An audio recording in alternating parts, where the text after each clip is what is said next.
అతను అడ్వైజర్గా ఉన్నటువంటి మిస్టర్ త్యాగరాజన్. తేజస్సులో నీవు వసించువాడవైనా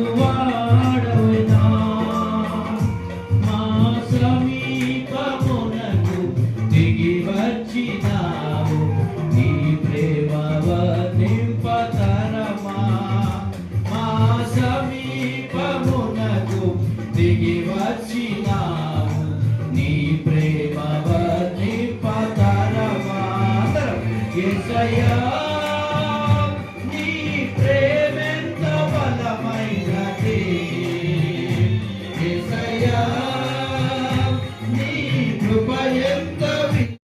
సాగిలపడి నమస్కారము చేసెదా సాగిలపడి నమస్కారము చేసెదా దేవుని రోజు కూడా అది ఎంతో సురక్షితమైనది కనుక ఆయన మనస్ఫూర్తిగా స్మరిస్తూ ఆరాధించాలి. ఏదో చేసిన ప్రతి మేలును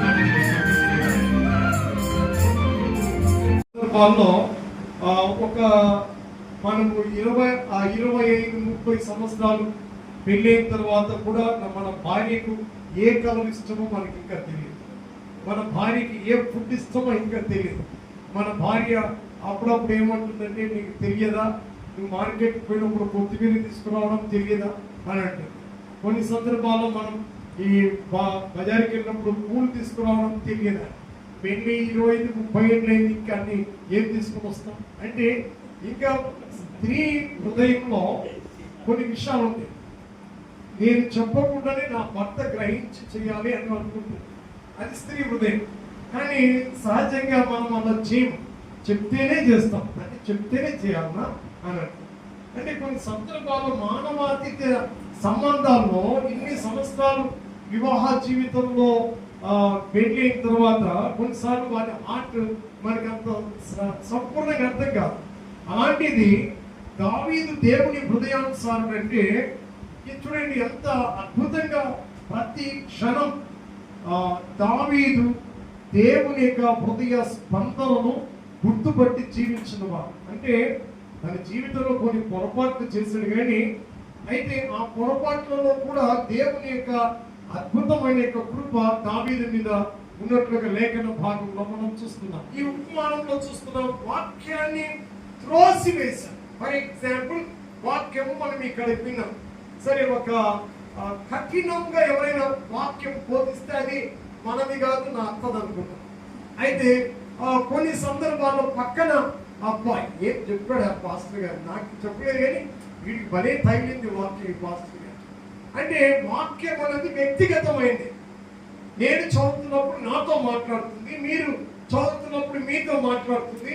కనుక మొదటి హృదయం, ఎందుకంటే ఎక్కువ సమయం అయిపోతుంది, మొదటి యొక్క హృదయం ఏంటంటే త్రోసి వేసే హృదయం. దేవుని వాక్యం ఏ సంఘం అయితే త్రోసి వేస్తుంది, ఏ దైవజనుని హృదయంలో వాక్యం అనేది స్థిరంగా ఉండదో, ఏ దైవజనుని వాక్యమైన దేవుడు పరిపాలన చేయడం, ఆ పరిచర్య దైవ చిత్తానుసారంగా క్రీస్తు స్వారీప్యతలోకి మలచబడి కనుక మొదటిది త్రోసి వేసుకుంటుంది.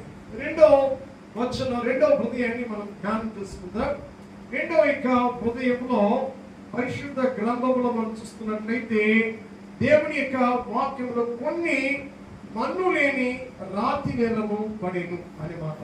వాక్య పరిచయం చేయండి, ఎంత అభిషేకం కలిగిన వ్యక్తి అండి, అతడు ధనము లేని వాడుగా ఉన్నట్లయితే ఆ వ్యక్తిని అంత వాల్యూగా మనం చూడం.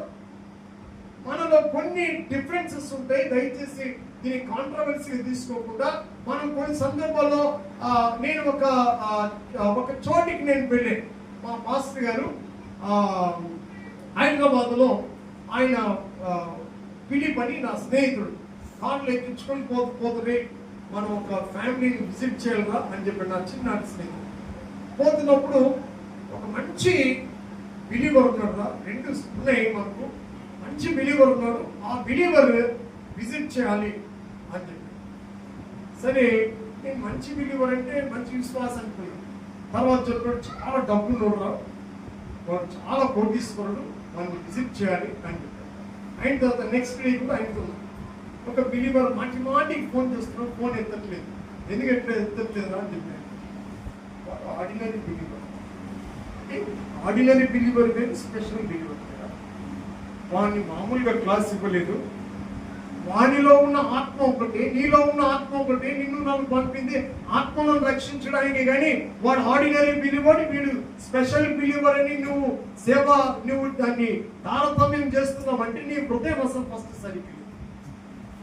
స్టిల్ నీకు డబ్బు ఉంది, వాడు చాలా కోటిస్తున్నాడు. మా సోదరుడు ఫిలిప్ బాగా డబ్బులు, 2 కోట్ల ప్రాపర్టీ ఉంది.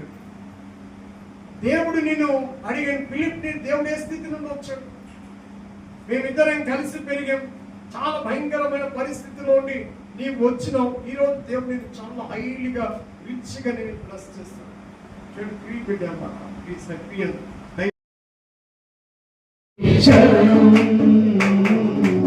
ఇదిగో దేవా నా జీవితం.